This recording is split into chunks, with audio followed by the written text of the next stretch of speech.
Bismillahirrahmanirrahim. Subhanallah, tabarakallah, alhamdulillah. Alhamdulillah, semua alhamdulillah, segala puji bagi Allah. Ini adalah raudhah, taman-taman syurga yang Nabi sebut. Ma baina baiti wa mimbari raudhatan min riyadil jannah.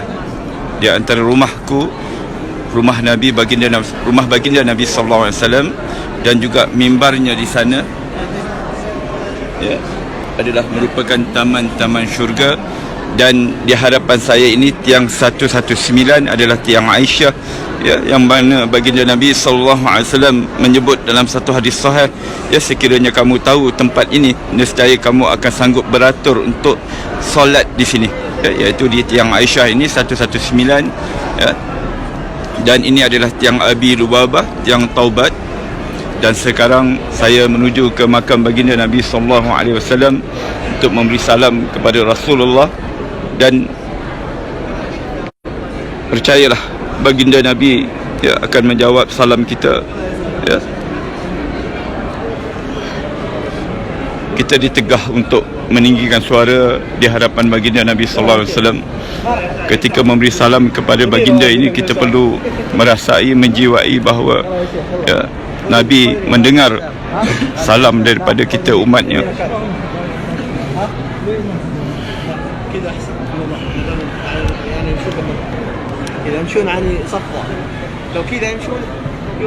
Inilah makam baginda Nabi sallallahu alaihi wasallam, manusia yang diangkatkan darajat begitu tinggi di sisi Allah, merupakan kekasih Allah. Assalamu alayka ya Rasulullah. Assalamu alayka ya Habiballah. Assalamu alayka ya Nabi Allah. Assalamu alayka ya Rasulullah. Assalamu alayka ya Habiballah. Assalamu alayka ya Nabi Allah. Asyhadu an la ilaha illallah wa asyhadu annaka Rasulullah wa asyhadu annaka Rasulullah wa asyhadu annaka ballaghta risalata wa addaita al-amanata wa nasahta al-ummata wa jahadta fi sabilillah. Fasalla alaika Allah salatan daimatan ila yaumiddin. Allahumma atil fadilah wa darajatan rafi'ah wa ba'athu maqamah mahmudan alladhi wa'adta innaka la tukhliful mi'ad. Assalamu alayka ya Aba Bakrin. Assalamu alayka ya sahiba Rasulillah fil ghar. Assalamu alayka ya Umar. Assalamu alayka ya Faruq. Assalamu alayka ya ashabi Rasulillah ajmain. Alhamdulillah, selesai daripada menziarahi baginda Nabi sallallahu alaihi wasallam dan sahabatnya Abu Bakar dan Umar Khattab. Dan ini adalah Babul Baqi', yang mana, tuan-tuan, ya, ini adalah rumah Aisyah. Dan di sebelah rumah Aisyah ini, yang mana di belakang rumah Aisyah adalah rumah Fatimah, ya. Dan di sini dulu adanya rumah-rumah ataupun bilik-bilik yang dikenali sebagai hujurat, iaitu rumah-rumah isteri-isteri baginda Nabi sallallahu alaihi wasallam. Dan di depan sana adalah perkuburan Baqi', yang mana di dalam perkuburan Baqi' itu terdapatnya makam-makam isteri-isteri Rasulullah sallallahu alaihi wasallam, anak cucu baginda Nabi, ya, sahabat-sahabat Nabi sallallahu alaihi wasallam, ada hampir lebih kurang 10,000 orang. Dan juga khalifah yang ketiga, iaitu Sayyidina Uthman, juga berada di dalam Baqi'. Ketika baginda Nabi sallallahu alaihi wasallam, Nabi hidup dulu, ya, bila Nabi berkelapangan, sebelah malamnya Nabi akan pergi ke Baqi'.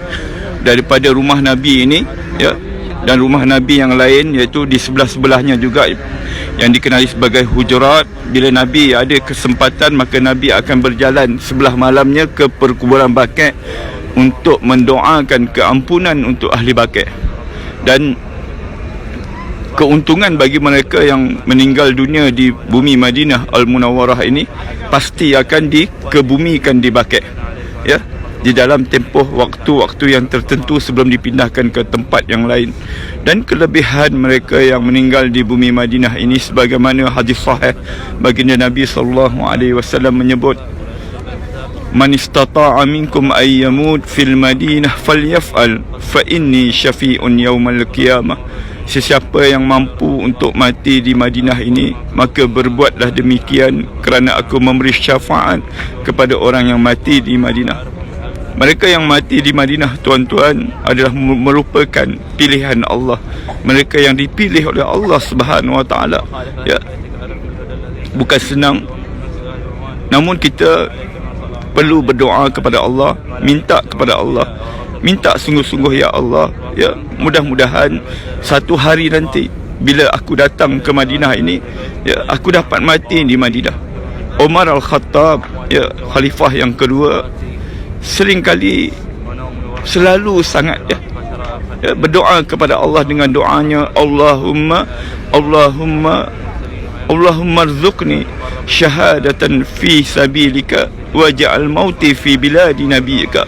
Itu doa Umar Khattab, ya Allah, rezekikan aku syahid di jalan Engkau dan matikanlah aku di negeri Rasul Engkau. Dan Allah, ya, Allah Subhanahu Wa Taala telah berkata, ud'uni astajib lakum. Berdoalah sungguh-sungguh, minta sungguh-sungguh, maka akan kukabulkan doamu. Maka doa Umar ini diistijabkan oleh Allah Subhanahu Wa Taala. Maka Umar mati di Madinah. Ya, mati di Madinah. Untuk Umar kita rasa tak pelik, ya, kerana Umar memang tinggal di Madinah. Tapi yang kita rasa takjubnya, Umar mati syahid. Umar mati syahid dalam keadaan Madinah ini aman. Malah Islam telah berkembang sampai ke Eropah.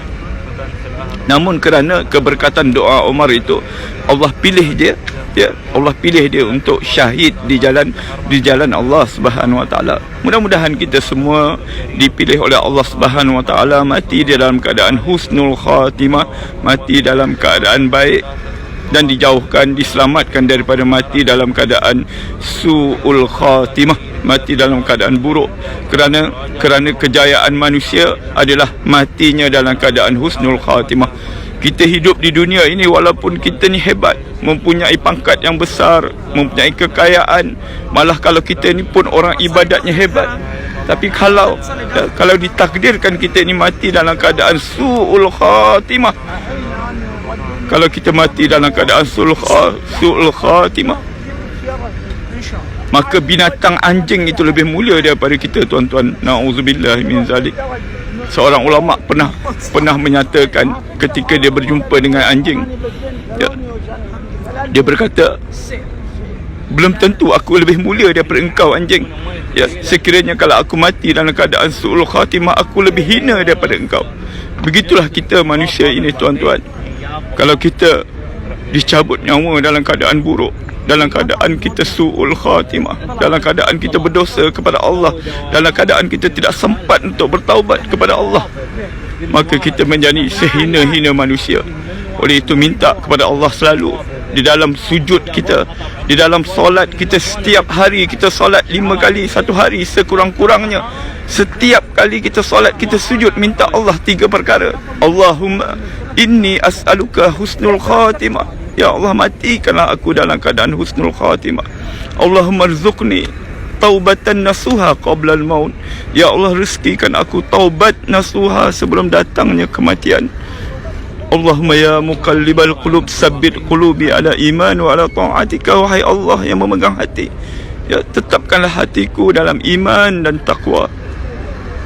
Setiap kali kita solat, submit doa ini, minta dengan Allah. Kerana Allah Subhanahu Wa Taala berkata dalam satu hadis sahih, Allah itu sifatnya malu, ya. Allah kata, aku malu pada hamba-Ku bila hamba-Ku berdoa kepadaku dan aku tidak istijabkan doanya.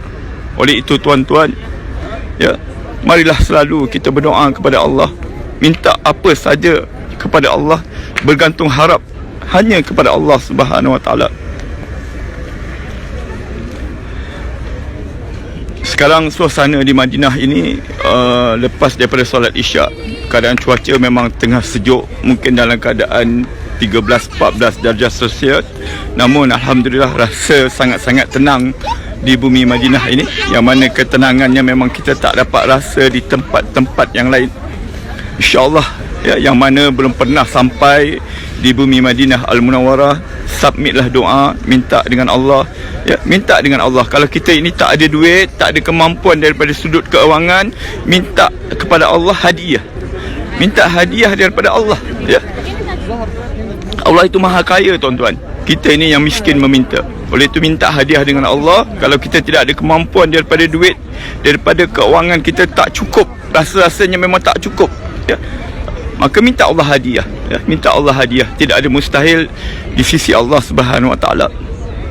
Saya dah buktikan, ya. Saya dah buktikan pernah ajar orang dan telah termakbul doanya dengan hanya minta hadiah daripada Allah. InsyaAllah saya akan kongsikan kisah seorang lelaki pakcik ini yang telah dihadiahkan oleh Allah, ya, datang ke bumi Mekah, ya. Sedangkan pakcik ini tak bekerja pun. Jadi insyaAllah kita kongsikan di lain masa, di lain waktu.